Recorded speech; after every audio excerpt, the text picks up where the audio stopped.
Buenas tardes. Hoy nos acompaña Manuel Rivas, pronunciará la conferencia titulada La boca de la literatura, incluida en el ciclo El autor y su obra, Encuentros con creadores, en el que ya han participado, entre otros, José Saramago, Alberto Campo Baeza, Carmen Martín Gaite, José Ángel Valente, Susan Sontag, Juan Goytisolo, Eduardo Galeano, Günter Grass, Ángeles Mastretta, Eduardo Mendoza o Rosa Montero. Esta actividad se enmarca dentro de la programación de actividades del centenario del nacimiento de César Manrique, que la institución que lleva su nombre celebrará hasta el próximo 24 de abril de 2020. Según Manuel Rivas, la boca de la literatura no tiene dueño, no está subordinada a ningún discurso, no es subalterna de ningún poder, ni recibe órdenes, ni tampoco pretende dominar.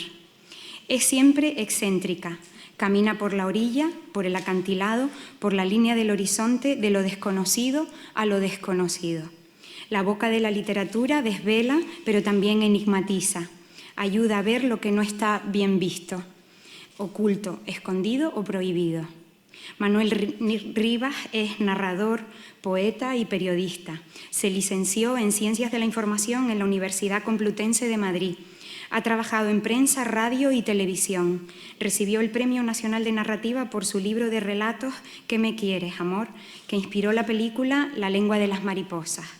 Ha sido premio de la crítica por 4 de sus novelas, entre ellas El lápiz del carpintero, también llevada al cine y que ha sido traducida a más de 30 idiomas.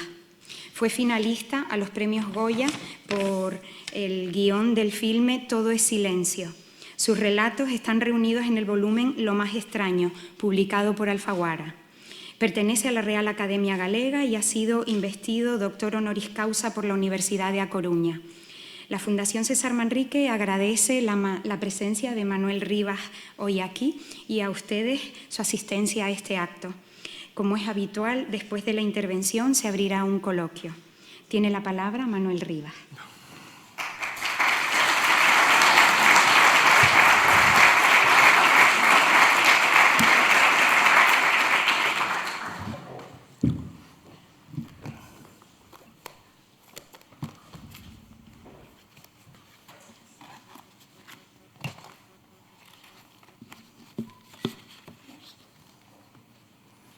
Del coro de Antígona de Sófocles.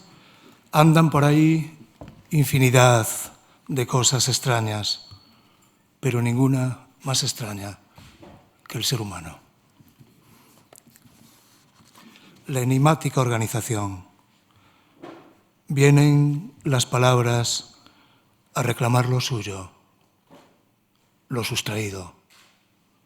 Fuera de los campos de trabajo, se mueven cuidadosas como la porcelana o el primer día de abril. No percibes el aroma hidrófilo de sus hojas de mazorca, el sudor argonauta de su grano. Existen. Existe el aviador que lee braille en la noche. Existe. Existe la bizca que lleva voces bajas en su paje de erizos. Existe. Existe la boca de la literatura, la loca que habla sola como una medusa. Existe. Existe la boca del pozo que enjambra, pulposa, mal hablada, protegiendo a los suyos. Existe. Existe otra saudade. Existe el tren donde viaja una saudade desposeída. Existe. Duermen las palabras bajo el Alzheimer de los puentes. En las alcantarillas se desarrolla la historia. Los falsos testigos torturan a los poemas y en el tormento de la asfixia pierden el aire, la valiosa información. Se salvarán los que simulen la muerte en un esplendor de hierba, o los que recuerden un romance de ciego donde todo se cuenta, sin esperanza y sin miedo. O aquellos que rescate la enigmática organización de las palabras en vilo. Bueno, este es un poema enigmático de organización que me ayuda a introducir, ¿no?, la conversación. Y es una honra y una obligación, una responsabilidad para mí estar aquí, ¿no?, en este espacio, en este lugar. Y lugar es una palabra muy importante, es lo contrario de deslugar, ¿no? Creo que uno de los conflictos que vivimos en nuestro tiempo es justamente ese proceso de deslugar allí donde hay lugar, ¿no?, y la necesidad de construir lugares. El lugar que significa memoria, que significa emoción, que significa colaboración, ¿no? La construcción de lugares es esa tarea. Entonces tengo la sensación de estar en un auténtico lugar, ¿no? Y es para mí también una ocasión para agradecer desde luego este convite, esta introducción de Idoia, agradecer el estar en este espacio, en esta Fundación César Manrique, pionera en muchas cosas de las que ahora parece que forman parte de una conversación común, a veces con mucha hipocresía, pero por lo menos parece que sí se ha avanzado, aunque tenemos la sensación también y el desasosiego de pensar que la toma de conciencia tiene una velocidad y el proceso de depredación, de degradación, digamos, la maquinaria pesada del capitalismo impaciente tiene otra velocidad muchísimo más acelerada, ¿no?, la que da esa fórmula química terrible como el glifosato, que es la suma de codicia y velocidad, ¿no? Pero estamos aquí, y estamos aquí, eso, como la poesía también protege a los suyos, César Manrique también protege el nombre, ¿no?, de César Manrique, protege a su gente, y es una consigna para ese acuerdo entre generaciones, ese acuerdo secreto entre generaciones de que hablaba John Berger, que a veces parece que desaparece, que no hay transmisión, ¿no?, que hay una ruptura, una brecha entre generaciones. Y yo creo que de forma a veces subterránea sí que, y en condiciones adversas, sí que sigue existiendo ese pacto entre generaciones que nos permite, por ejemplo, reconocer lo que es la injusticia, lo que es la violencia contra la naturaleza, lo que es la guerra contra la mujer, ¿no? Y entonces este es un lugar para renovar, yo creo, ese pacto secreto entre generaciones. También estamos aquí bajo la protección, bajo el amparo de José Saramago. Hoy, cuando nos encontramos hablando con Fernando Gómez de la Fundación, pues comentábamos, ¿no?, algunas coincidencias, y yo pude hacerle una de las últimas entrevistas. Bueno, y fue para mí una experiencia muy importante, sin saber que era última, ni penúltima, ni nada, ¿no?, y muy impactante. Y algo que me quedó, un recuerdo, digamos, un destello inolvidable de esa conversación fue cuando dijo que la muerte significa, se alimenta de las palabras, devora las palabras. La muerte también es la muerte de las palabras. Entonces, que le habían ayudado las palabras a ponerse en pie otra vez, ¿no? Entonces estamos aquí hablando de palabras y de silencios también, porque vivimos tiempos, y esta es una idea de Saramago y también una idea de Samuel Beckett, en que las palabras muchas veces ya no quieren decir. No quieren decir porque las palabras, al igual que en la naturaleza, en el medio ambiente, sufrimos la contaminación, sufrimos la corrosión, la intoxicación, la sustracción, ¿no?, la expoliación. Creo que ese mismo proceso, paralelamente y como parte, ¿no?, de ese proceso de civilización, pues también se da en el lenguaje, ¿no? Vemos que las palabras, en ese sentido, se parecen también a los seres, son como detectores, se parecen a los seres más vulnerables, más sensibles, más frágiles de la naturaleza, que son también esos seres que nos avisan de lo que está pasando, el límite en que nos encontramos, esa sociedad de riesgo, ¿no? Hoy hablamos de acantilado, de orilla, y en la presentación también se comentaba esta idea, ¿no? Creo que la literatura, toda literatura tiene que ser, como dicen en Argentina, orillera, ¿no? Y creo que en el fondo también hoy el mundo, la humanidad y lo que no es humanidad, las personas no humanas y el resto de la naturaleza, pues está en una situación orillera, ¿no? Somos un poco un planeta acantilado, ¿no? Y con el peligro, con el problema además de tener la sensación de que a veces nos roban la línea del horizonte, que te puedes levantar un día y no ves la línea del horizonte, ¿no? Nos la han sustraído. Bueno, entonces partimos de ahí. Empezamos por la situación hoy de las palabras, ¿no? Esa fragilidad en que se encuentra el lenguaje, pero al mismo tiempo las palabras también son, como decía Saramago, las que nos pueden ayudar, el alimento que nos puede ayudar a levantarnos del suelo, a insurgere, ¿no? Creo que toda literatura tiene que ser insurgente.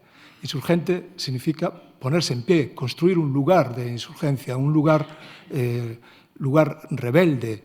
Rebelde en este sentido significa, como también se apuntaba en la presentación, desde luego no tener amo, estamos hablando no de que la literatura, todo lo que se presenta como literatura sea así, sino como yo percibo que debería ser la literatura, que la detectas, ¿no? Cuando realmente tienes literatura en las manos, hay un temblor, hay una vibración de que realmente estás ante algo que tiene que ver también con una creación, con un renacer de las palabras, un proceso ecológico, ¿no? Y también ahí encuentras mucha literatura que se presenta como literatura y que vas descubriendo que es más bien karaoke, ¿no? O un producto de resultado de clonación, ¿no? En cambio, esa condición realmente de literatura está en el lenguaje que no quiere dominar, que no pretende dominar y que tampoco es subalterno de ningún otro discurso. Evidentemente, en ese lenguaje está pasando de todo. Puede haber voces dominantes y tiene que pasar. Y hay procesos, justamente la necesidad que tenemos de la literatura, que tuvimos siempre, que tuvimos antes de que existiera el libro y que seguiremos teniendo, pase lo que pase, ¿no? Con el libro, creo que tiene que ver con esa condición de luchar contra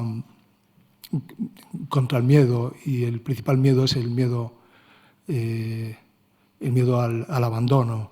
A mí me parece una imagen así que me viene ahora a la cabeza de literatura, es la del boxeador solitario.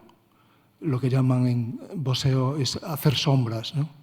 Que se está pegando con nadie y con todo el mundo, ¿no? Al mismo tiempo. La boca de la literatura pensamos en principio que están los libros. Cuando hablamos de literatura, inmediatamente, y hay una pregunta reiterada, ¿no? que te hacen en los cuestionarios o en las entrevistas, o que surge, es ¿qué libros te hicieron escritor? ¿Qué lecturas? ¿No? Casi siempre se sitúa el arranque de la literatura en las obras, en una obra germinal, digamos, en las obras germinales, ¿no? Por supuesto que hay ese germen, esa semilla, ¿no? en obras, y todos podemos encontrarlas, ¿no? Y hay ahí esa felicidad clandestina de la que hablaba Clarice Lispector, ¿no? Cuando tienes una relación en la que tú abres el libro y el libro te abre a ti, y se establece una relación de lucha erótica, ¿no? En la que realmente se crea un espacio de eros, de pulsación, del deseo, ¿no? Claro que existe ese momento fundacional, germinal, pero a mí me gusta mucho cuestionar también esa idea, ¿no? De que la boca de la literatura por primera vez la hayas encontrado en un libro. Y siempre procuro estar a la búsqueda de dónde está la literatura, además de estar en los libros de buena literatura, ¿no? Además de estar en los cuentos, esos cuentos que nos acunaron, esos cuentos tradicionales y que muchas veces son realmente más que cuentos. Se habla de cuentos infantiles y que son cuentos casi todos los cuentos infantiles son cuentos de serie negra, ¿no? Parecen hechos por Dashiell Hammett o por Chandler, todos, o por Elroy. Las historias de Hansel y Gretel, de Cenicienta, de Caperucita, bueno, los tres cerditos es terrible. En fin, voy haciendo memoria y es algo realmente inquietante, ¿no? Es una literatura inquietante, pero además en otras civilizaciones también esos cuentos tradicionales más o menos similares, ¿no? Aparece esa condición común que comentaba antes de que son cuentos que provocan un miedo. Claro, tenían una función de adiestramiento, aparte de entretenimiento, ¿no? Una función pedagógica de prepararse para la vida, ¿no? Yo ahí me viene, cuando hablo de los cuentos infantiles, me viene la idea del segundo maestro. Después os hablo del primero, pero había un segundo maestro que había sufrido la polio. Entonces era un hombre que andaba con mucha dificultad y que se retorcía al andar y le costaba muchísimo trabajo, ¿no? Llegar a la escuela. Nosotros a veces llegábamos y lo veíamos llegar y avanzaba muy trabajosamente, muy fatigadamente hasta sentarse en su mesa, ¿no? Y este hombre, don Antonio, yo creo que fue el único maestro que hizo eso en el mundo en aquella época. Ya os digo, era el segundo maestro, tendría yo 8 o 9 años antes de ir al instituto y era buen maestro. A veces se le iba la mano un poco, pero se le iba la mano. Yo creo que también tiene que ver con lo que os iba a contar, que es el único maestro en el mundo que cuando eran los famosos combates de Cassius Clay, después Mohamed Ali, contra Joe Frazier, contra Sonny Liston, él suspendía las clases porque coincidía por el tema de transmisión. Normalmente los emitían por televisión. Solo había una televisión que era en el bar que estaba cerca de la escuela, por suerte estaba cerca, y allí salía don Antonio, aquel hombre con las muletas, y nosotros detrás íbamos todos en comitiva al bar, allí de la iglesia, para ver los combates de boxeo. Y allí todos en primera línea, viendo los combates de boxeo. Y estaba claro, después pensaba, pero ¿qué hacemos aquí? ¿No? Y nos decían los padres, decía, ¿cómo que os llevó a ver los combates de boxeo? Y creo que fueron las clases magistrales de don Antonio, aquellos ir a ver los combates de boxeo, ¿no? Prepararnos para la vida. Bueno, pues estos cuentos infantiles también tenían esa condición de adiestramiento, ¿no? Y sobre todo el miedo al abandono. Pero el miedo al abandono vemos que está presente. Podríamos ir haciendo una historia de la literatura y es extraordinario cómo aparece en gran parte, en muchísimas obras, ¿no? Es el miedo que tiene, por ejemplo, Leopold Bloom en Ulises, de Joyce. Es lo que está latiendo en la novela todo el tiempo, el quedar abandonado, ¿no? Por Mary.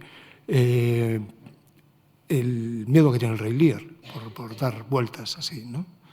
Está ahí latiendo. Pero decía eso, que la literatura, algo apasionante, es buscar la boca de la literatura antes o también en tu tiempo ya de literario, digamos, ¿no? Y haciendo esa memoria, para mí el momento, ese juego que a veces, ¿no?, en el que participamos y que es una buena forma de conocerse, es, bueno, ¿cuál fue tu primer recuerdo de tal historia, tu primer viaje, Y entonces, yo pensando en esa palabra miedo y pensando en la palabra abandono, haciendo, digamos, arqueología en la memoria, sitúo el primer momento en que escucho la boca de la literatura, en que se abre la boca de la literatura. Bueno, es un momento en que estoy, digamos, para cumplir 3 años, tengo una hermana que me lleva 1 año, que es María, somos 2, mi madre es lechera, mi padre está fuera trabajando en la construcción, entonces a veces compartíamos, nos cuidaban en grupo por allí, esto es en Coruña, en un barrio que se llama Monte Alto, muy cerca de la Torre de Hércules. Nosotros el primer campo de juego era como un triángulo y perfectamente delimitado, porque a la derecha, si te situabas enfrente de la Torre de Hércules, además todavía estaba gran parte cultivada, había vacas.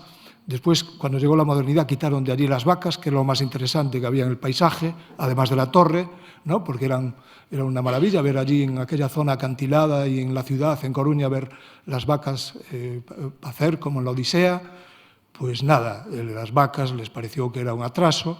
Entonces, en vez de hacer un contrato de funcionarias, digamos, pues lo que hicieron es quitar las vacas de allí y pusieron unas esculturas que, bueno, alguna vale la pena, pero el resto, pues, bueno.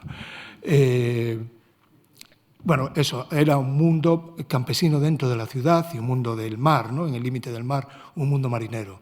Entonces mirabas hacia la torre y el triángulo era a la derecha, estaba el cementerio de San Amaro, marino, el cementerio marino de San Amaro, del que un vecino le decía a mi padre, muy convencido, le decía siempre, es el cementerio más sano del mundo. Y pues estaba muy bien orientado, ¿no? Pero claro, para nosotros, estamos hablando de niños que juegan y niñas, pues tampoco era una referencia de futuro así interesante, ¿no? Entonces tenías el otro punto del triángulo, del campo de juegos, mirabas hacia la izquierda y allí estaba la prisión provincial, la cárcel. En aquel tiempo bastante habitada, ¿no? Y sentíamos una de las historias, unos murmullos que recuerdo de la infancia, es a veces en el patio, cuando salían al atardecer o por la tarde cantar, ¿no? Y las familias en los peñascos allí, pues, haciendo lenguaje de signos con ropa, en fin. Y tampoco era un referente de futuro, ¿no?, yo creo. Pero tenías la torre, que era la torre, el faro, que era el faro. Es verdad que era también era el faro del adiós para muchísima gente, para muchísimos emigrantes, entre ellos mi padre, que fue a Venezuela. Iba a ponerme a hablar de Venezuela, pero creo que es mejor seguir con la boca de la literatura. Entonces, era también la luz, el faro de los últimos adioses, pero era también una luz que además, la del faro, es como la literatura. Yo creo que es una imagen, una de las referencias, de los símbolos que podemos utilizar para la literatura, porque no discrimina, no pregunta para quién habla, ¿no?, a quién va dirigido. Y tenéis que perdonar porque estaba buscando el móvil antes y no lo encontré. Y resulta que ahora está cantando.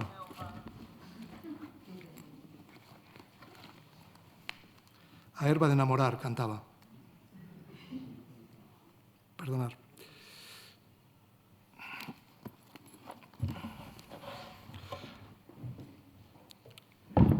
Bueno, en esas circunstancias quedábamos muchas veces solos en casa. Mi hermana, ya digo, tenía un año más, para mí siempre tuvo mucho más que 1 año. Era la persona, era un faro también, la persona que que iba por delante siempre. Iba por delante y fue, mientras vivió, siempre fue por delante, ¿no? Siempre fue abriendo fronteras, siempre fue, para mí también era el andar, su andar, era el andar de la literatura, ¿no? Y uno de los días que quedamos, yo me acuerdo que nos ponían una alfombra, mi madre, y si levantabas la alfombra, a veces aparecía una cucaracha. Entonces yo tenía un camión pequeño y estaba intentando meter una cucaracha a pasear en un camión, pero la cucaracha incomprensiblemente se resistía, ¿no? Andaba por allí y tal. Y mi hermana escucha algo, se levanta, ella andaba así, yo andaba así, y éramos simétricos en el andar. Entonces se acerca a la ventana, era un bajo, en una calle muy humilde que se llama Rúa da Marola, que lleva el nombre, Marola es el nombre de un peñasco, de un illote, también muy simbólico en Coruña, porque se dice cuando salen los barcos que si pasas a Marola, pasas a mar toda. Y para los inmigrantes, por ejemplo, el primer mareo era allí en la Marola, después ya a Montevideo, a Buenos Aires, a La Habana, donde fuera, ya ibas preparado, ¿no? Y también era, digamos, tiene que ver con la literatura, ese paso de Marola, ¿no? Una vez entonces mi hermana se levanta, va a esa ventana y veo que está allí pasmada y que me empieza a hacer señas para que vaya. Entonces yo me levanto, dejo el camión, la cucaracha y tal, y voy a la ventana.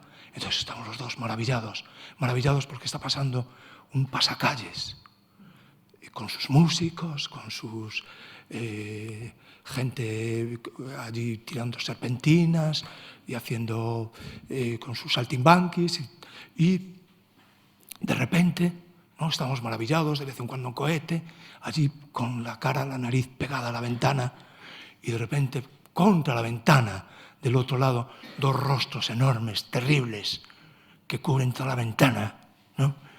Y escapamos corriendo, nos metemos en el baño, un retrete, mi hermana llorando, mi hermana cierra con el pasador y estamos allí arrinconados, ¿no? Allí en una esquina, hasta que oímos la voz de la madre que vuelve.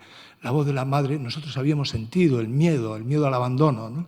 Y la voz de la madre tiene todavía más miedo, el miedo de haber perdido, ¿no? De la pérdida, que también tienen una simetría, ¿no?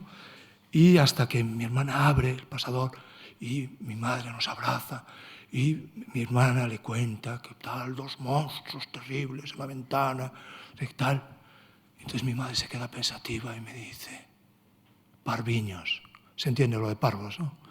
Parviños, eran os cabezudos, eran os reis católicos. Y hoy esa frase a mí, yo cada vez que pienso en esa frase, es una frase que me parece a Shakespeare, ¿no? Porque es absolutamente genial, porque compendia la historia de España, ¿no? Realmente, el unir tontos, nosotros, ¿no? Cabezudos de cartón y piedra, y reyes católicos y todo eso, y que nuestro primer miedo hayan sido los reyes católicos. Es una especie de predestinación, ¿no? De historia. Yo desde entonces, cada vez que escucho reyes católicos, pego la oreja, ¿no? Y creo que conozco bastante bien la historia de los reyes católicos, ¿no? Incluso y posteriores, ¿no? Digamos que me enganché ahí a la historia, pero porque, y pienso que en 6 palabras está la boca de la literatura. Es extraordinario, ¿no?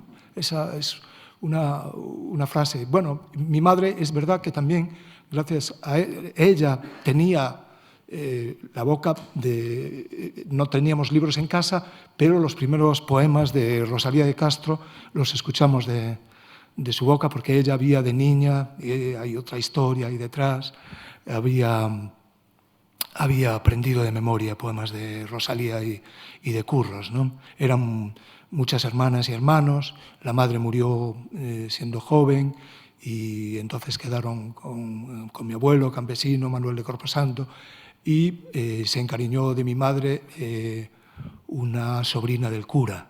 Esto de sobrina del cura en Galicia siempre tiene un sentido... Ya empezamos con indirectas, ¿no? Al fin y al cabo, ¿no? Pero se había encariñado de mi madre, pero mi madre no se había encariñado de ella, pero comía. Entonces le decían, ¿pero cómo no vas a ir con doña Isabel? ¿No? Y entonces, una de las historias también que tiene que ver con la boca de la literatura nació de ese momento, de esa estadía de mi madre en la casa rectoral, cuidada allí por doña Isabel, y ella se escapaba a un fallado, decimos, a un desván, donde estaban los libros, y ella aprendía, se encontró con esas joyas de las obras completas de Rosalía, aprendía poemas de Rosalía, que después, muchos años después, nos iba a decir a nosotros que venían a ser el primer libro, audiolibro, ¿no?, que escuchamos. La boca de la literatura estaba allí. Bueno, allí, abreviando, una de las historias que le pasó a mi madre que tienen que ver con la boca de la literatura era la de un loro que se llama Pío IX, que se lo había regalado un armador coruñés, al parecer enamorado de doña Isabel, pero que no tenía chance, no tenía chance en la rectoral. Entonces le regaló un papagayo, un loro, a la que ella, que era en calidad de piadosa, le puso el nombre de Pío IX. Y ya venía aprendido en latín, no decía Bovis, obispum, ora pro nobis, no, ora pro nobis. Lo que mi madre decía que lo que mejor decía era ora pro nobis, ora pro nobis. Entonces, hasta que llegó el verano, la primavera, los mejores días, ya del final de la primavera, verano, y estamos hablando del 36, colocaron al loro en el balcón de la rectoral. Y con su lechuguita, con su... ¿no?, para picotear, bueno, bien cuidado, muy bien cuidado. Entonces el loro entró en contacto con la boca de la literatura popular, con la voz popular, ¿no? Y allí estaba pues la criada que salía con el mandil lleno de maíz y empezaba churras, churras, churras. Entonces venían todas las gallinas, ¿no?, allí al patio, y los gallinas y el resto de conejos y el resto de personas no humanas que había por allí. Y entonces el loro inmediatamente tenía buen oído. En los momentos que no estaba la criada, era él el que tomaba la iniciativa, empezaba churras, churras, churras. Entonces todos los animales iban allí a esperar debajo del balcón la recompensa y tal, ¿no? Y el loro echaba una carcajada.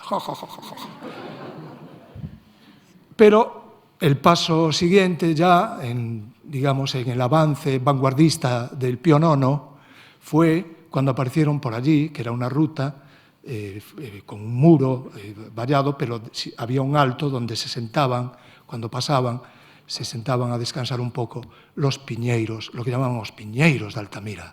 Los piñeiros de Altamira, allí está todavía en las afueras de Coruña, Altamira, en las mariñas coruñesas, y que era una gente bregada, luchadora, y que se decía que se subían por la mañana temprano a los pinos y ya no bajaban hasta la noche, ¿no? Iban de pino en pino, tirando las piñas, y las mujeres, las chicas recogían, y después algunas también subirían, y después eran las piñas que vendían para las cocinas económicas o cocinas de hierro en Coruña, ¿no? Pero los piñeros de Altamira tenían fama de anarquistas. Tenían fama, y algo más que fama. Entonces, allí, en una de sus rutas, descubrieron a Pío IX. Estaba allí en el balcón. Y entonces, desde donde estaban, empezaban a enseñarle el alfabeto popular, ¿no? Digamos, bueno, en gallego es una lengua bastante surtida, bastante creativa, lo que llamamos alcumes, ¿no? Es una forma de comunicación.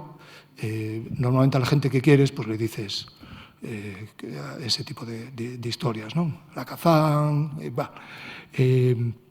empezaron por ahí, pero empezaron también a gritarle ¡viva a República! ¡Viva a anarquía! ¿No? Y Pío IX esas las cogía a la primera, ¿no? Y un día gritaron, bueno, le gritaron cosas y tal, y va Pío IX y respondió ¡viva anarquía! Y al día siguiente ya no estaba en el balcón. Ya no volvió al balcón. Pío IX, y mi madre decía que no volvió a ningún sitio, no se sabía que había sido de Pío IX, seguramente volvería al puerto de Coruña, donde sería más comprendido, ¿no? Bueno, la boca de la literatura estaba ahí, estaban mis padres, estaban en sus recuerdos, en su memoria. La boca de la literatura estaba en la escuela. Os hablé del maestro de don Antonio que nos llevaba a los combates de boxeo, pero había otro, el primer maestro realmente, era un hombre muy diferente, era un hombre muy alto, muy fuerte, muy repeinado así hacia atrás. Le llamábamos, él no lo sabía, caballo blanco, porque tenía el pelo muy blanco, muy cano, eso le pasa a cualquiera, pero daba unas patadas bastante competentes, ¿no? Unas cosas. Y entonces, un día le teníamos mucho miedo. Realmente era un hombre que causaba miedo, ¿no? Simplemente era una presencia hostil, ¿no? En la escuela, la sensación. Y raramente se comunicaba, raramente establecía una comunicación. Entonces siempre era apodíctico. Él decía, o cuando preguntaba exigía una respuesta inmediata, ¿no? Que normalmente te paralizaba. Era difícil contestarle. Pero un día, no sé qué pasó. Bueno, hay dos detalles de la boca de la literatura, que era cuando nos dijo que España había vuelto a ser, era un hombre falangista, ¿no? que España había vuelto a ser un imperio donde nunca se ponía el sol. Nosotros, cada vez que miramos por la ventana, lo que veíamos era lluvia, viento, niebla. Bueno, y llegábamos como llegábamos a la escuela, normalmente empapados y todo esto, tal. Entonces, aquella definición nos hizo bastante ilusión, la verdad, ¿no? Dice, bueno, algún día estaremos en ese imperio, formaremos parte de ese lugar, ¿no? Así, todo esto en su consciente, claro, ahora miras y todo esto. Era el hombre también que teníamos un problema complicado, y el problema complicado es que hablábamos mal. Hablábamos mal, era pecado como hablábamos, ¿no? Entonces le ponía muy nervioso que soltáramos alguna palabra en gallego. Entonces había que dejar ese lastre, porque no era ni dialecto ni nada, era hablar mal. Era una carga, ¿no?, que nos iba a incapacitar para el futuro. Entonces el hombre, yo creo que no creo que supiera muy bien lo que era la pedagogía avanzada, ¿no? Pero practicaba técnicas que después fueron incorporadas en Suiza, en la escuela libre por ahí adelante, en Inglaterra y tal, sin saberlo, las técnicas de Don Bartolo, que se llamaba él, ¿no? Y nos hacía decir frases como, ahí está la boca de la literatura, los pájaros de Guadalajara tienen la garganta llena de trigo. Fijaros qué bien lo digo, ¿eh? Es decir, que funcionó la técnica de Don Bartolo. Lo que pasa que, bueno, hay un poema ahí que nació de esta historia, pues se titula Fonema. Decía, demais aló da gorsa, dun profundo e misterioso fol, saíanos sons que debíamos matar. O mestre dicía, repitan, los pájaros de Guadalajara tienen la garganta llena de trigo. Pero Lolo Dorrito, meu amigo, dicía que los pájaros de Guadalajara tienen la garganta llena de trigo. E o mestre, dáballe un pau. A min, costoume moito traballo dicir sin respirar que había plantas monocotiledóneas. Pero nunca den sabido. Nunca, endesamais, de que familia era, se é catiña, o toso que douraba os montes de Galicia. Toso es la planta, ¿no? Esa planta que parece en invierno y yendo ya hacia la primavera, que alegra, ¿no?, el invierno de Galicia, porque hay planta que tiene flor todo el año y que parece pintada por Van Gogh, ¿no?, allí el amarillo. Es una planta con espinas, es también simbólica, aparece en cantidad de coplas, de poemas gallegos, porque es como también en poemas y en historias en Bretaña, en la Bretaña francesa, encontré, y en Irlanda, donde hay, ¿no?, esa planta que mezcla la espina y la flor, como ocurre en la vida, ¿no? Y también la literatura es esa mezcla de... Y nosotros lo que veíamos allí, nunca nadie nos explicó, porque en los montes era la planta más abundante, la que resiste después de los incendios, aguanta que no se marche el humus, ¿no? Es una planta fundamental, ¿no?, y era muy importante. Y nunca nos explicaron de qué especie, ¿no?, de qué familia era el toxo, el tojo, ¿no?, la liaga, ¿no?, que es una variante. Y entonces, ese mismo maestro, un día, ese maestro nos preguntó en un detalle que parecía tierno por su parte, ¿no? Nos preguntó, quería hacerles una pregunta, ¿ustedes qué quieren ser de mayores? Y nosotros nos quedamos muy preocupados y muy inquietos, porque nunca nos preguntaba con amabilidad, nada. Y además quería saber algo de nosotros, ¿no? Y sabíamos que con aquel hombre era mejor convertirse en una zona de secreto, ¿no? Y entonces nadie decía nada, lo miraba. Y entonces él veíamos que se iba enojando un poco, ¿no? Y decía, pero no quieren ser nada. Claro, no van a ser nada, eso es lo que va a pasar, que no quieren tal.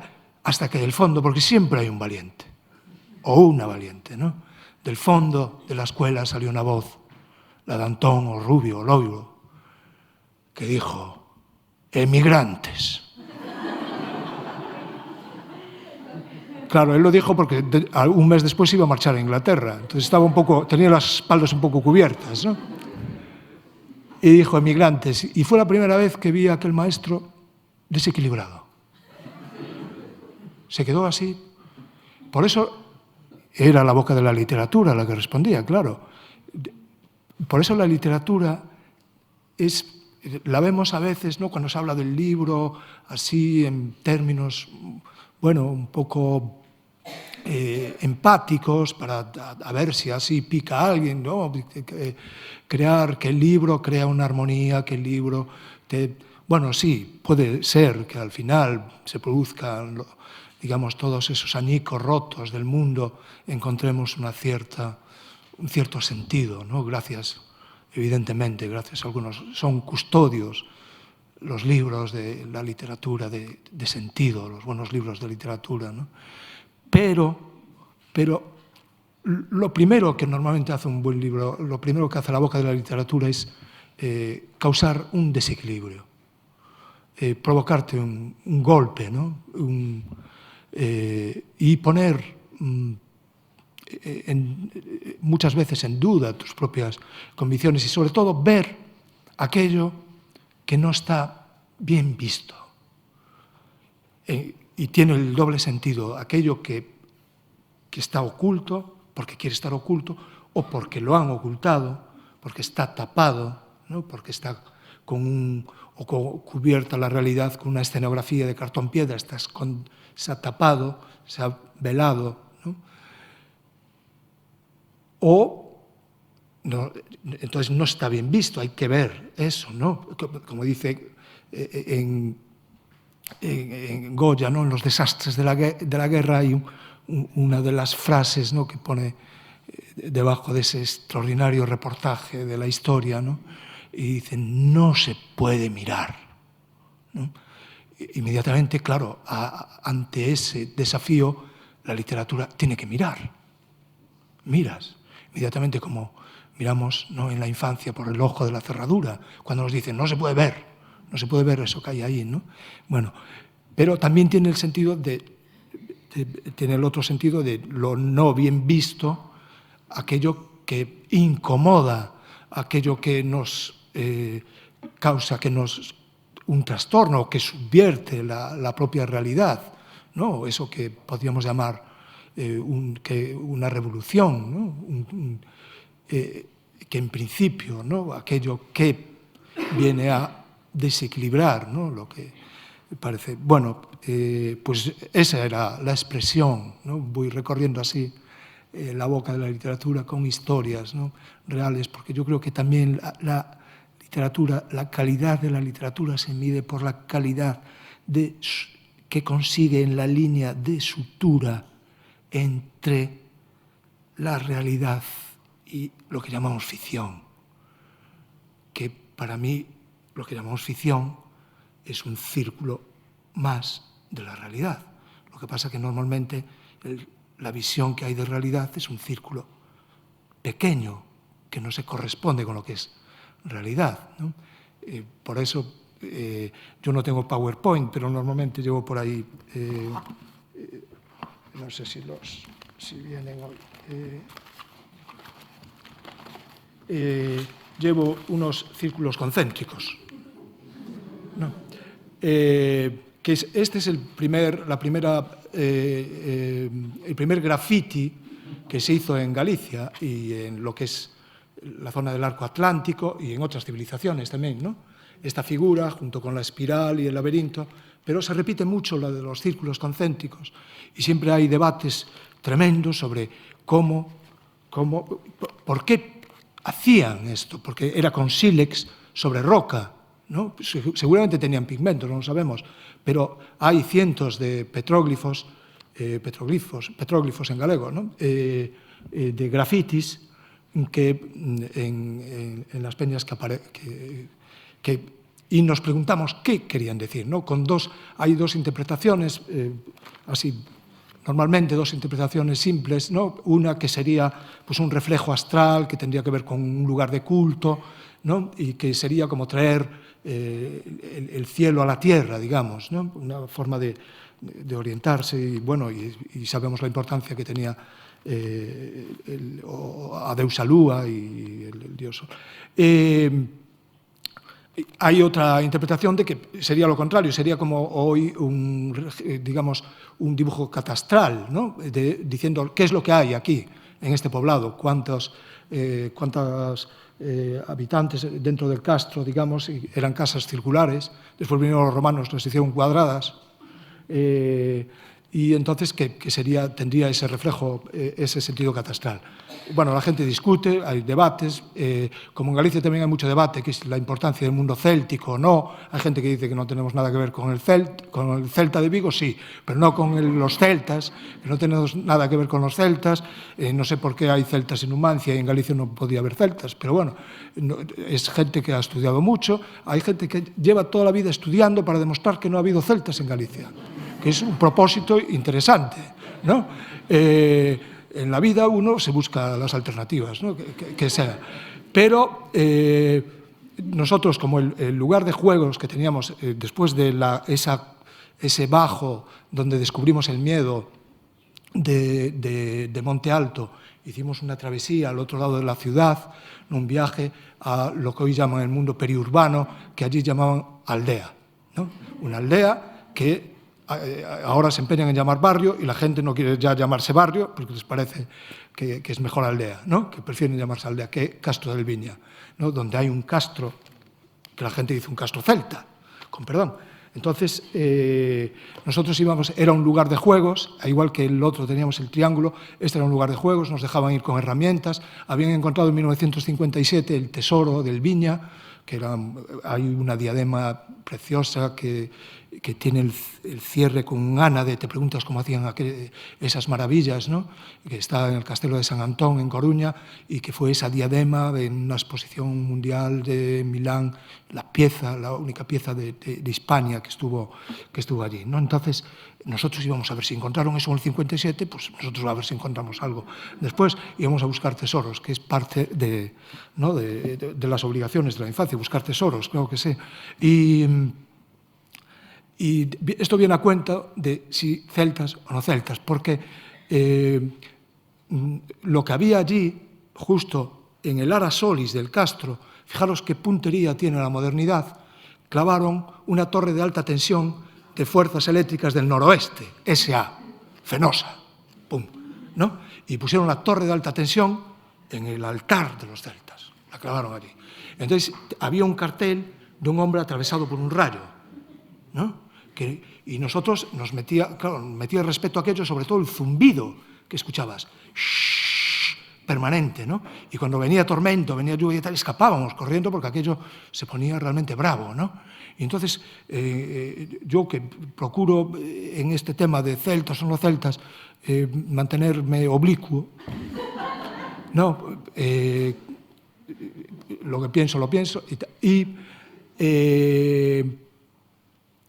no pude resistirme una vez en una web o portal de Galicia tal, que había una discusión, pero un duelo tremendo a muerte intelectual y tal, que si celtas sí, que si celtas no, y dije yo, ahí no me pude resistir, y tuve que exponerles mi experiencia. Y mi experiencia fue, le escribí, mirade, en galego, ¿no? Le dije, mirad, los celtas murieron electrocutados. Y hubo como, durante un tiempo no intervino más gente, se quedaron, parecía una explicación convincente, ¿no? Bueno, entonces estaba en la escuela, estaba en la iglesia, la boca de la literatura. En la iglesia era el lugar más frío, pero frío de verdad. Una iglesia maravillosa, románica, del siglo XII, pero bueno, que yo no sé por qué la gente después compró neveras, porque podíamos utilizar parte del... porque era, pero incluso en verano, ¿no? Tú te metías allí y es piedra, todo en piedra, las imágenes, hay una maravilla, pero todo petrificado. Entonces, el suelo, por supuesto, las lousas eran de piedra. Entonces, notabas, mientras iba avanzando la misa, que había un proceso también de petrificación, ¿no? Iba subiendo, digamos, el granito, ¿no? Se iba apoderando, y llegabas a notar musgo en algunos momentos ya, ¿no? De tal. Y solo te animabas algún momento cuando el cura leía algunos fragmentos, especialmente algunos fragmentos, ¿no? Porque la Biblia es un libro maravilloso de historias, ¿no? Bueno, maravilloso y terrible, ¿no? Bueno, ahí está lo del pecado original, no sé si es mejor dejarlo para otra conferencia, ¿no? Pero realmente es lo que tira abajo todo el patriarcado, todo el machismo y toda la historia, ¿no? Cuando a nosotros nos lo presentaban como el pecado original y que nacías con eso y tal, por culpa de Eva. Pero claro, si empiezas a pensar, pero si Eva lo que hace es lo más humano, es cuando nace la fundación de la humanidad como toma de conciencia, ¿no? de la naturaleza, es rebelarse contra la orden, digamos, del gran Dios o gran capo dispensando, ¿no? Y da ese paso, es ella la que da ese paso, que es la libertad. Entonces, el pecado original es la libertad, ¿no? Pero bueno, hay otras historias. Entonces, a mí, una historia que me gustaba mucho, y a todos, porque siempre nos gustaron, bueno, era zona donde todos teníamos animales en casa, y era zona donde había vida salvaje en los montes ya limítrofes, con todo lo que era Culleredo, bueno, toda la zona de Arteixo también y tal. Y a veces venían con un lobo que habían cazado pidiendo dinero, ¿no? Estaba por allí. Una cosa penosa y tal, ahora lo ves, ¿no? Pero bueno, en aquella época me ibas muy bien. Y entonces, la historia del Arca de Noé, a mí era lo que te animaba un poco, te relajaba un poco, ¿no? Digamos que te desprendías del feldespato, así y tal, ¿no? Y estabas atento a qué pasaba. Entonces, llegaba el momento en que el cura decía que Noé, cuando notó la bajada... Primero decía que había llovido y además ponía un énfasis especial, durante 40 días y 40 noches. Y la gente, yo veía que había una indiferencia así, ¿no? Y decían, bueno, hombre, 40 días y 40 noches, que nos van a contar, ¿no? Aquí, que empezaba a llover a finales de agosto y acababa en mayo, ¿no? Y tal. Entonces, pues bueno, no parecía muy verosímil esa parte, ¿eh? Pero Después venía toda la historia de los animales y tal y cual, y cuando Noé bajaba y soltaba ese momento extraordinario como relato, ¿no?, en que suelta un cuervo y una paloma. Claro, allí teníamos palomas y teníamos cuervos. El cuervo era el salvaje, el que a veces, a mí siempre me llamó mucha atención cómo vuela el cuervo, porque parece que a veces lo arrastra el viento, ¿no?, se deja llevar así zaparrastroso, como un vagabundo y tal, pero otras veces es él el que parece que crea el viento, ¿no?, y tal. Bueno, entonces decía el cura, decía, y volvió la paloma con la rama de olivo y se la entregó a Noé, y por eso Noé supo que ya habían bajado las cosas y tal. Bajaba del púlpito, ¡ala! Y les decías, pero bueno, ¿y el cuervo? Aquí tampoco se puede dejar las historias así, ¿no?, colgadas, así, el toque enigmático, ¿no?, así del cuervo, ¿no? Y claro, yo tiempo después y tal, dándole vueltas, llegué a la conclusión, dije, claro, es que cuando te metes en esto y en estos líos de periodismo, ser periodista, escritor, tal, ¿no?, dije, claro, la paloma era periodista, ¿no?, venía con la información, pero el cuervo era poeta. Dice, anda, hombre, y tal, vamos a ver cómo está el mundo por ahí, ¿no? Y iba hacia lo desconocido, el cuervo de Noé, ¿no?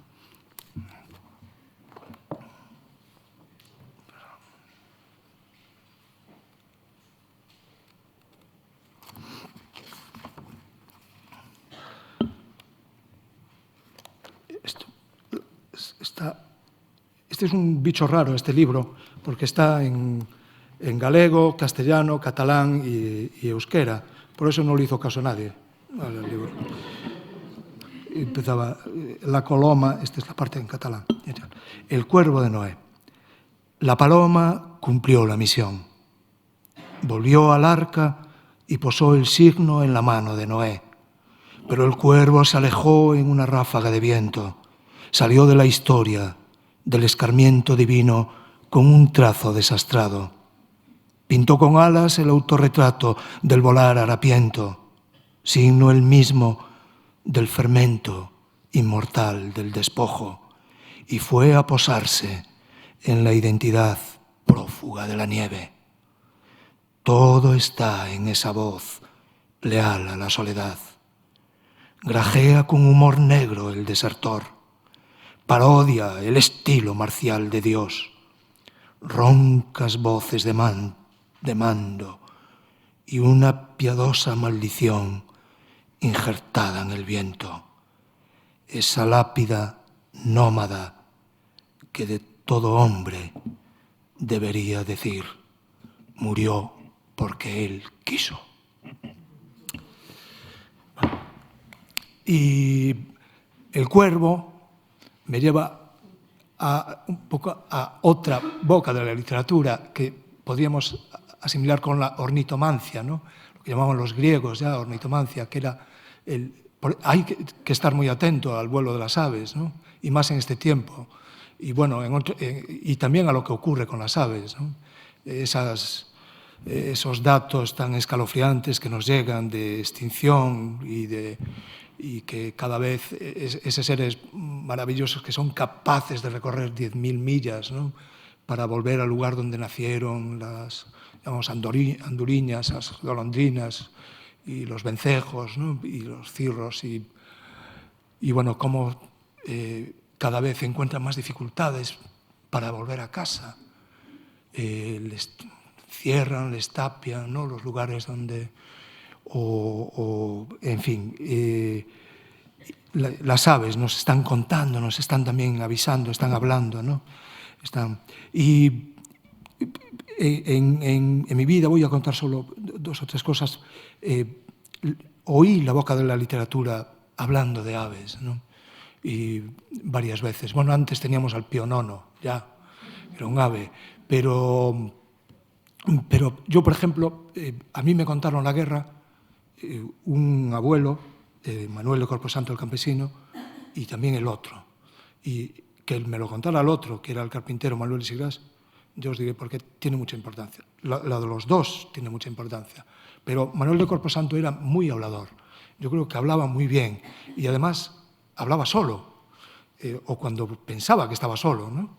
Y hablaba de maravillas. Ya me gustaría a mí hablar como él, ¿no? Cómo contaba las historias y en la noche cómo convertía su voz, ¿no? Acompañaba al fuego y la gente escuchaba historias porque tenía muchas historias él y que contar realmente. Y entonces él, una de las primeras veces que oí hablar de la guerra, de cómo comenzó la guerra, él contaba, decía allí en la casa de Corposanto, dijo, yo a principios de julio iba andando por unha corredoira, sabéis, un camino destos hondos e tal, e había dos pájaros, eran dúas bubelas, dos abubillas, e se estaban picoteando a matar. Son preciosas las abubillas, ¿no? Y decía que era él mismo, que estaba acostumbrado a todo, había pasado por todo bastante, se quedó impactado, ¿no? Viendo aquella lucha a muerte realmente, porque muchas veces los animales pelean, pero es de cuento, ¿no? Como sabéis, bueno, tal. Pero cuando ven ya que hay daño, dejan de pelearse, ¿no? Por el dominio. Pero estas abubillas estos dos machos estaban a matarse realmente. Y él con el bastón los apartaba, intentó apartarlos, decía, pero era imposible. Yo los apartaba, volaban a otro lado y empezaban otra vez, bum, bum, bum, bum, tal. Entonces él contaba y tal. Y uns días despois comenzou a guerra. La guerra que casi lo lleva él, lo salvó un milagro, ¿no? Pues ya estaba en un paredón después cuando lo arrancaron de casa de un paseo. Y el otro abuelo, Manuel de Sigrás, tiene mucha más importancia que contase algo, digo, porque era un hombre que justamente por la guerra había dejado de hablar. Se había convertido, igual que había topos, había gente que había dejado de hablar. Y él se había convertido en un caladiño. Lo único que decía de vez en cuando era que era polisémico, era una interjección universal, ¿no? Que valía para responder con distintos tonos a cualquier situación, que era bo. Bo, que es la traducción en gallego de va.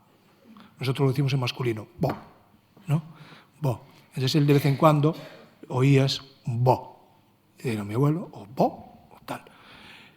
Pero un día contó la historia, ¿no? Uno de esos recuerdos secretos que tenía y se puso a hablar. Todo el mundo se quedó pasmado. Era una fiesta, ali no Birloque, en las afueras de Coruña también. Entonces empezó a contar. Dijo, no, así como quien de repente recupera el habla, ¿no? Decía, no, íbamos, yo era muy noviño, íbamos, bueno, era joven, era un trabajador ya, y íbamos en un remolque, íbamos en un camión con remolque, y lloviznaba algo, era a principios de julio, y un orvallo, así tal, y íbamos por la carretera, el camión iba muy lento, estamos hablando del principios de julio del 36, íbamos en un camión y adelantamos a un cura que iba con sotana y con un paraguas de estos cósmicos que llaman de 7 parroquias, ¿no? Enormes, negros y tal, que es un impacto así a las 7 de la mañana bastante potente. Yo entendía a mi abuelo. Y entonces dice, y los más novos, los más jóvenes, nos pusimos a imitar a un cuervo. Y entonces él iba al camión muy despacio, lo adelantamos y oímos que nos gritaba, levantaba el paraguas y dice, ya veremos cómo cantáis a mediados de mes. Y nos contó esto. Dice, les había dado información de lo que iba a pasar, que es una cosa increíble, a mí me parece increíble, en una zona marina, es una zona rural de Galicia, en una carretera, la lluvia y tal, y se produce, ¿no?, esta escena en que es la boca de la literatura también, ese choque de una broma obrera, ¿no?, de tal, al llamarle cuervo y tal. Y la reacción tan airada, ¿no? Que no pudo reprimir un máximo secreto. Es decir, de alguna forma él había llegado a eso, ¿no? La historia y tal, y lanza. De ese abuelo que no hablaba, bueno, ya bastante, cuando ya era mayor y yo ya empezaba a escribir cosas y tal, fui a verlo un día. Era una casa, él mismo la había hecho con mi padre, en un lugar que se llamaba Birloque, Martinete, un monte, ahora cambió completamente aquello. Y a mí me gustaba estar con él en el taller, aunque no hablase, un pequeño taller que tenía, carpintería, porque hablaba con las herramientas, ¿no? Y yo estaba allí sentado y tal. Y entonces, ese día, ¿no? Que fue la última vez que lo vi, que no estaba encamado, digamos. Y salimos un momento afuera del taller porque él fumaba, ¿no? Tabaco de liar, y de repente también dice, mirando hacia el monte, se o cuco non cucou en marzo ou en abril, ou o cuco está morto, ou o fin está a vir. Que es un refrán, un proverbio griego que a mí me parece un haiku, ¿no? Que si el cuco no cantó en marzo o en abril, o el cuco está muerto, o es que viene el fin, ¿no? Y yo creo que fue de las últimas cosas que dijo, la boca de la literatura, ¿no? Yo le escribí un poema a Bo, después de morir, es una pena no podérselo leer. Era: Bo, era de un andar lento, pensativos pies escrutadores, de un hombre sorprendido de estar vivo. La última obra fue La máquina asombrosa, un carro del país extraño a nuestros ojos como una aeronave medieval que él construyó en una covacha urbana.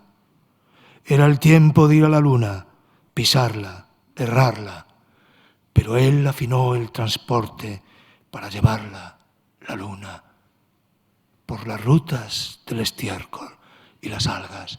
Decía, bo, bo, bo, bo. Decía, bo. También hacía esquinas, justo el ángulo que necesita un hombre para que no le dispare la historia por la espalda. Abrió con el filo de su cuerpo un rincón en la taberna. Se respetaba el lugar porque lo había hecho él, hacia adentro, tallando la sombra con un hacha de silencio. Y había hecho también la luz de la lámpara con los filamentos de su pelo encrespado, un blanco de zinc incendiado, de paz atormentada. Decía, bo, bo, bo, bo. Decía, bo. Hacía con las manos cada cigarro y el humo leal, pesaroso, era la cordillera que sostenía un desconocido país encima de las nubes, un infinito centenal injertado en los últimos pájaros. Decía, bo, bo, bo, bo. Dentro de la noche, una noche al pasar, la voz sacerdotal, falta le hace un responso, Manuel. Y él subió a lo alto de sí mismo, la última voz en el último andamio. Bo. Amé aquella música, el gorgorear de la soledad, los dedos sinceros apañando los dientes de leche que mordieron el hielo, los huesos menudos del sonido tumefacto, los murmullos que brotaban del suelo, el scat de un jazzman decía... Nunca nada, pidió el carpintero. Todo lo hizo él, con las manos, incluso la sombra para andar el día de marchar. Decía, bo, bo, bo, bo, bo, bo.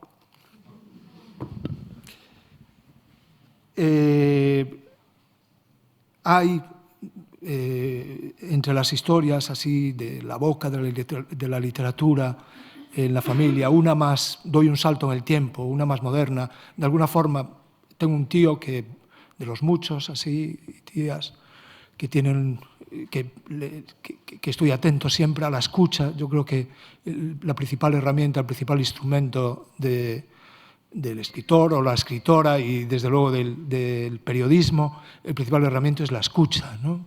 Esa leve inclinación de escuchar. Yo no conozco ninguno, ni el último iPhone estuve mirando, no es mejor que la escucha. No hay herramienta ninguna comparable, ¿no?, a esa maravillosa herramienta que llevamos incorporada, que es el escuchar, ¿no? La escucha. Os escoitas, había el nombre para los marineros que tenían la capacidad digamos, de entender, de escuchar al mar y saber que dentro de 2 días podía haber mar baja, podía haber una borrasca, podía haber tal, ¿no? Y decía con humor cunqueiro, decía, es que tienen una orella más grande que otra, ¿no? Tienen una oreja más grande. Y le llamaban escoitas, los que escuchan, ¿no? Y creo que esa es la primera, en ese proceso, en el andar de la literatura, la primera fase fundamental, la primera tarea es la escucha, el escuchar, ¿no?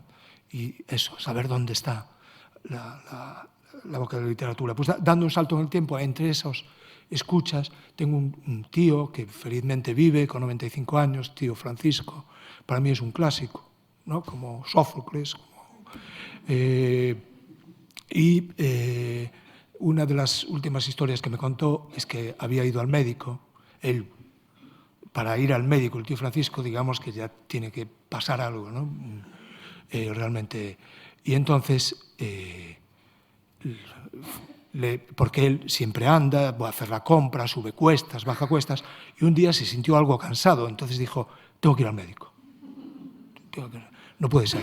Entonces fue al médico y el médico, que hay médicos que tienen escucha y hay médicos otros que no tienen mucha escucha, ¿no? Y entonces le dijo, ¿qué le pasa a usted? No, pues que yo normalmente subo la cuesta esta de Santo Tomás, subo la cuesta esta sin problema ninguno, con 2 bolsas, y llego sin sentarme, sin rato de descanso, de maravilla. Y ahora me cóstame trabajo, me costa trabajo. Y el médico se le queda mirando, ¿no?, con el plato y tal. ¿Pero usted cuántos años tiene? Y dice, bueno, yo no vine aquí por mi edad. Vine porque me cuesta trabajo subir la cuesta. Y entonces el médico se dio cuenta que estaba ante un intelectual, ¿no? Mi tío Francisco era barbero, ¿no? Y de vez en cuando todavía lo llaman los compañeros que están en el hospital para que va con su neceser y tal, para que les arregle pelo. Realmente lo que quieren, muchos ya no tienen pelo, lo que quieren es escuchar al tío Francisco, ¿no?, que le vaya a contar cosas Francisco y tal. Entonces, la boca de la literatura, también en los hospitales, es fundamental, ¿no? Y entonces el médico, claro, dice, uy, cuidado. Entonces, pero hombre, es que bueno, por lo que me cuenta usted, vamos a mirar, le puso, ¿no?, lo auscultó y tal, pero por lo que me cuenta usted, claro, usted tiene muchas cartas de la baraja. Y dice, ¿qué quiere decir con eso de cartas de la baraja?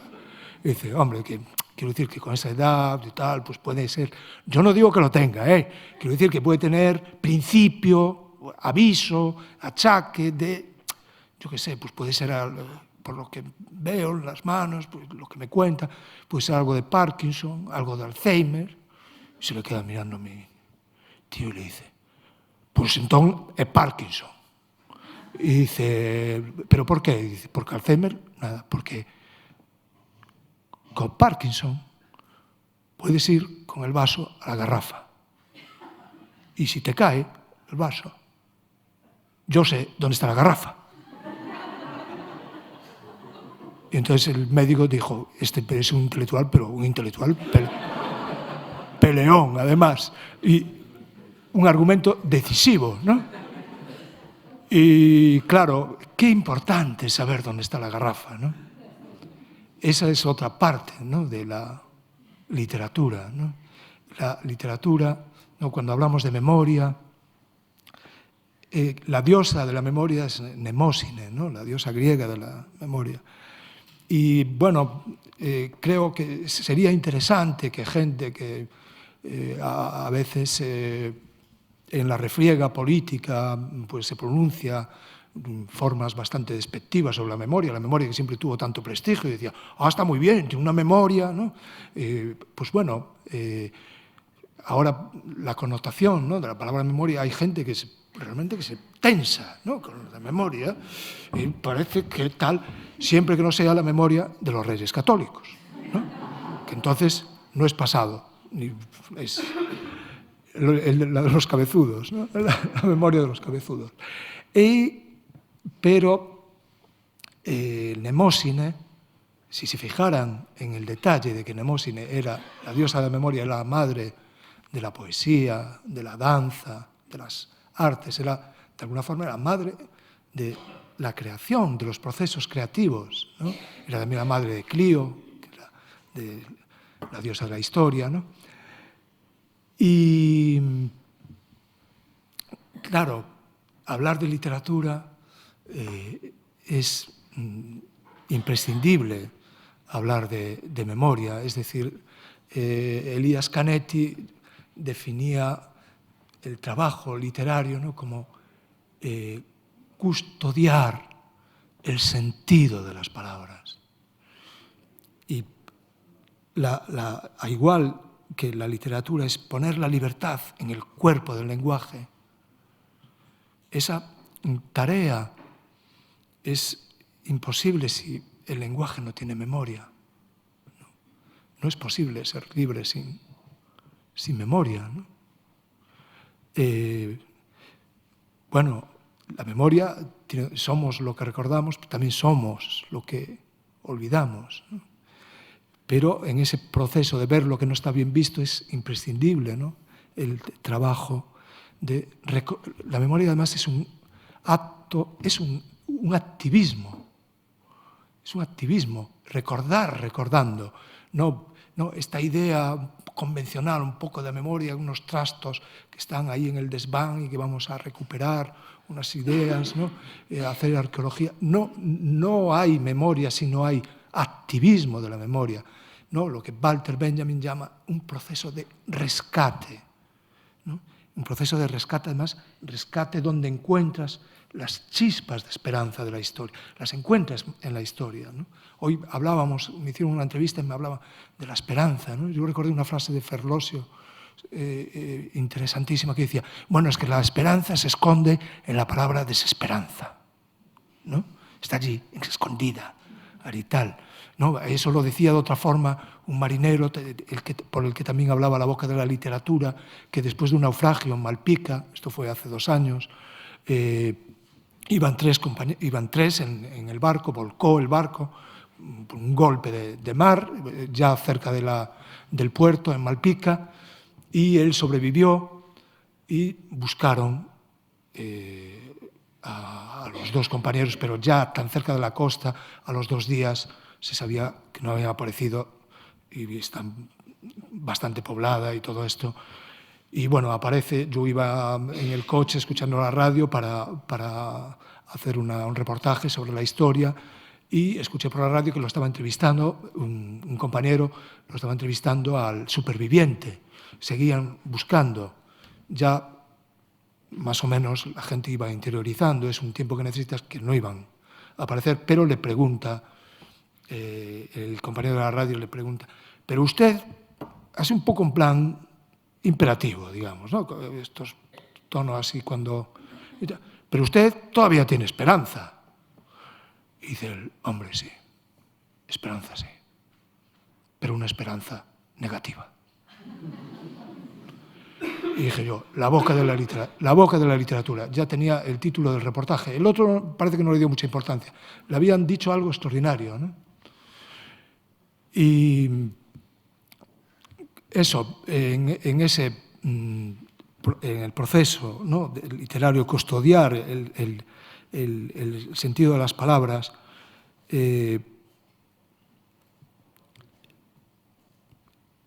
creo que justifica la tarea es una extraña obligación, ¿no?, de la literatura, y se custodia el sentido cuando hice un pequeño recorrido, ¿no?, sobre la propia vida, las propias experiencias, ¿no? Podríamos hablar de muchas más historias, pero cómo habla en la vida, en momentos decisivos, la boca de la literatura, ¿no? Y que está conectada, esa boca evidentemente está conectada con la memoria, ¿no? Está conectada con la memoria, que es la que fermenta, la fermenta mediante, es verdad, la imaginación. Yo enseñé antes los círculos concéntricos porque, bueno, al igual que me parece que pueden servir muy bien, decíamos, ¿para qué sirve este graffiti? ¿Por qué hicieron este graffiti tan antiguo, ¿no? Para mí, yo establezco una conexión que me parece bastante directa, por ejemplo, con manifiestos vanguardistas, como es el manifiesto surrealista, especialmente el segundo manifiesto surrealista, ¿no?, cuando dice que hay un punto de arranque, un punto en el espíritu, un punto de arranque del andar literario, y en ese punto, que podría ser, ¿no?, el punto inicial, el primer círculo, como la célula madre, en ese punto se concentran, es el lugar de encuentro de los antónimos, ¿no?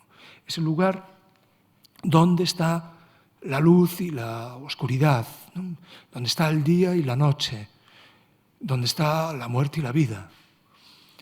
Y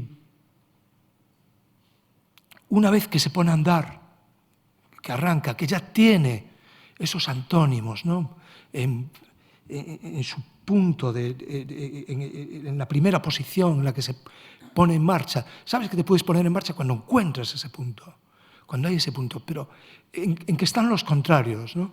Hay una conversación, una correspondencia entre George Sand y Flaubert, que me parece de las más interesantes, sobre un diálogo sobre lo que es la literatura, ¿no? Y George Sand le dice a Flaubert, pero tú que escribes bueno, más o menos en una interpretación libre, ¿no?, de una de las cartas, usted, tú que escribe de maravilla, que es un genio, ¿por qué nos causa tanto desasosiego, ¿no?, tanto desconsuelo? ¿Por qué no nos consuela? Igual que nos desconsuela, ¿por qué no hace por desconsolar? O por consolarnos. ¿Por qué no hacer mejor el mundo? Ella interpretaba que el hacer en esa carta que mejor el mundo, que él podía, ¿no?, darle un empujón, ¿no?, a mejorar el mundo de esa manera, digamos, con un final feliz, por decirlo así, o digamos que sirviera de ejemplo, ¿no?, de modelo. Y entonces la contestación es genial realmente, la contestación de Flaubert, porque le dice, mire, dentro de nosotros está el bien y el mal, somos buenos y malos. Y lo importante en la literatura es qué ocurre con esa alquimia, es el matiz, ¿no? Y efectivamente, ¿no?, podemos ver, ¿no?, en obras, estoy pensando, por ejemplo, en Vida y Destino de Vasily Grossman, cómo hay un momento en que el ser más detestable de la aldea, que no quiere saber nada con nadie, es un tipo marginal, rosmón, testarudo, maleducado, tal, y es cuando ocupan los nazis, ¿no?, la aldea, el único que se juega el tipo y apuesta la cabeza y la pierde por salvar a la médica judía, a la que todo el mundo trataba con una deferencia maravillosa, y bueno, y todo era amabilidad mientras los curaba, hasta que llegó la maquinaria esa aplastante del odio y supieron que no podían permanecer, o creyeron que no podían mantener digamos, esa amabilidad. Se había convertido en un problema la persona que los curaba, ¿no? y era aquel que todos aborrecían, es el único que va a jugarse el pellejo, ¿no? Por eso la literatura desequilibra, claro que sí.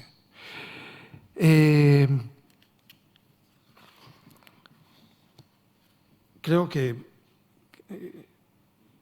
llevo demasiado... No, de vez en cuando hay que mirar el reloj, ¿no? Hay que mirar el reloj.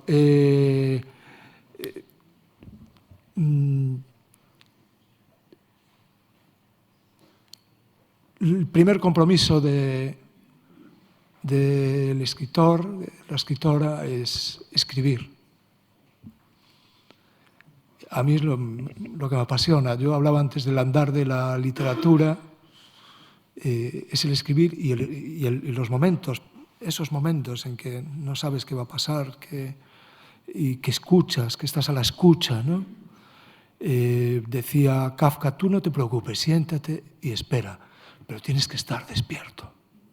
Entonces, yo creo que hay que ser sonámbulo. Eso es, me piden alguna vez algún consejo de escritor, y yo no tengo ni idea, pero hay que ser sonámbulo, hay que estar despierto día y noche, ¿no? No puedes tener horario de escritor, ¿no? Y entonces, el primer compromiso del escritor es escribir. Y eso lo decía Miguel Torga, ¿no? Un escritor portugués también maravilloso, médico, de Trás-os-Montes. Pero él añadía, como subordinada, pero cualquier cosa que escribas te va a comprometer. Y bueno, yo creo que eso sirve para todo el mundo, ¿no? Cualquier cosa que escribamos, cualquier cosa que digamos, significa un compromiso. Cualquier cosa, el silencio también es un compromiso. Y hay silencios muy, muy selectivos. Una de las cosas, hay, como sabéis, un libro sobre el periodismo, un libro célebre de Kapuczynski, que dice: los cínicos no sirven para este oficio. Y yo la verdad es que encuentro cantidad de cínicos en el oficio. Me da la impresión a veces de que han conquistado el oficio, ¿no? Entonces, eso, hay muchos silencios selectivos también, ¿no? Porque hay la voz del silencio. La voz del silencio puede ser muy interesante, muy importante, ¿no? En poesía y en momentos determinados. También el periodismo, un silencio puede decir mucho, ¿no? Pero hay, en los tiempos de hoy, y empezamos hablando del cambio climático, que a mí me parece una expresión, una forma de un término que había que modificar, porque me parece un poco, no sé, como parece que suben los termómetros, ¿no? Un poco técnico, demasiado tecnócrata, ¿no? Creo que hay que hablar de violencia sobre la naturaleza, ¿no? O algo parecido, ¿no? Y sobre esas cuestiones y muchas otras de las que a veces se habla mucho, hay mucho bla, bla, bla, ¿no? Mucha cháchara,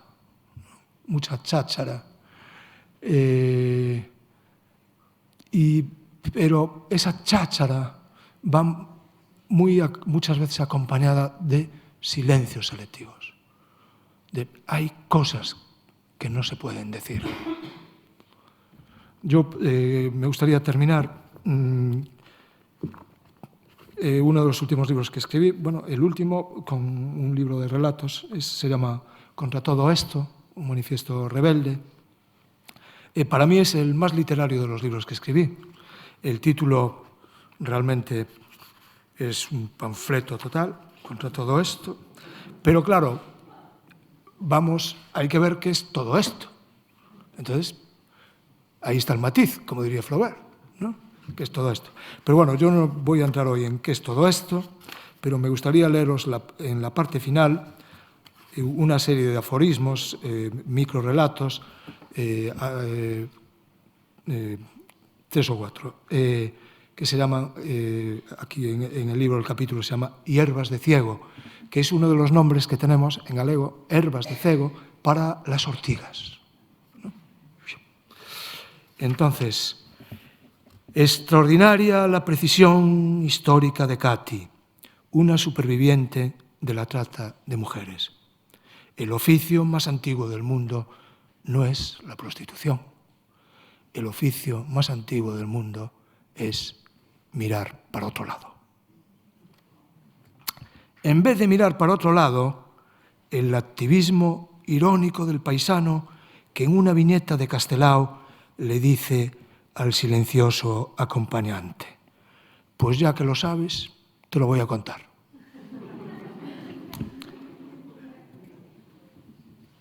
¿Por qué se vacía gran parte de la España rural? Porque ha desaparecido un cultivo imprescindible, la esperanza. Esta sí que es una desconexión. La visión política mayoritaria ha consistido en asegurarse la recolecta temporal de votos. Un modelo sin modelo que resumía aquel alcalde absoluto al que preguntaron por qué había perdido votos y respondió quejoso: no los he perdido, se me han muerto. Comienzo a pensar que tienen razón los que nos aconsejan no remover la memoria histórica. Hay que dar un paso adelante y ahondar en la memoria prehistórica. Y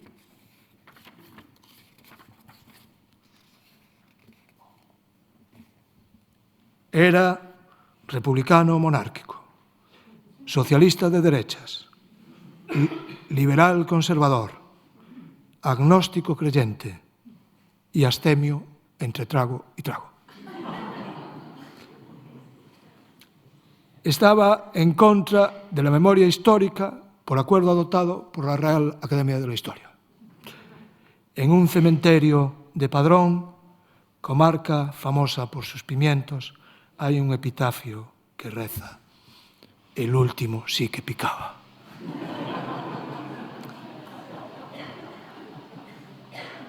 Un amigo poeta se lamenta de la precaria alimentación cultural. Después de un recital, sin cobrar, lo llevaron a un fast food, pero lo peor fue el comentario que oyó de pasada: estos escritores se están hamburguesando. Y termino. Fue uno de los mejores regalos de mi vida. Mi padre volvía de la obra vestido con la ropa de trabajo, el mono azul, y aquel atardecer de verano abrió uno de los bolsillos y me dijo que metiese la mano. Con cuidado, ¿eh? Pero los dedos, metí la mano y los dedos rozaron lo inesperado, algo en movimiento, y me asusté. Mi padre se rió y con mucha calma sacó el misterio encofrado en la mano de albañil. La abrió extendida hacia el crepúsculo. Era un grillo.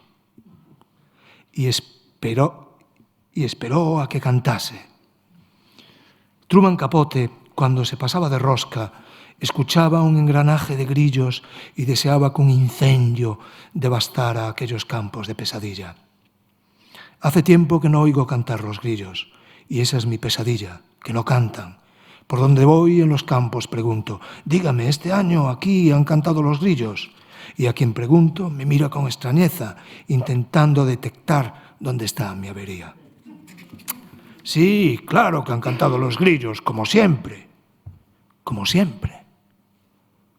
Sí que tienen la memoria del canto, todavía, pero ya no están seguros si lo han oído este año. Puede que tenga razón, me dicen. Ya no se oyen como antes.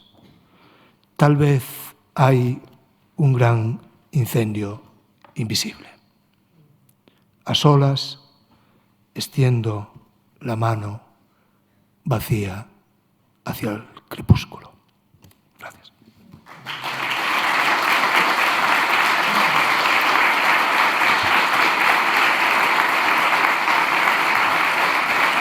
Gracias.